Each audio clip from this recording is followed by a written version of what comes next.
શું છે? પછી આ અને આ ઠંડુ પાણી. આપણે આને અડીએ તો આપણને કેવું ફીલ થાય? ઠંડુ. પછી આને અડીએ તો ગરમ.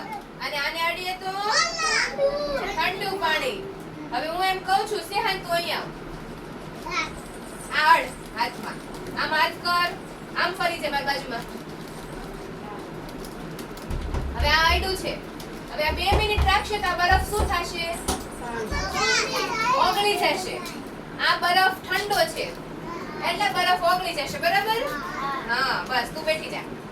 હવે તું આ મળતો આ પાણી આ મળો. કેવું પાણી છે? ઠંડુ પાણી છે. અને આ પાણી અડતો સાબિર? આ પાણી ગરમ લાગશે. બરાબર? ગરમ પાણી હોય ફૂલ ગરમ થાય તો એમાંથી શું નીકળે? વરાળ નીકળે. શું નીકળે?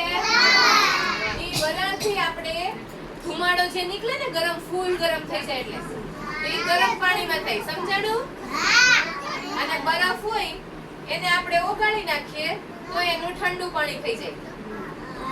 સમજાઈ ગયું? તો હવે આપણે બરફ પછી ગરમ પાણી અને ઠંડા પાણી કઈ રીતે થાય ખબર પડી ગઈ તમને?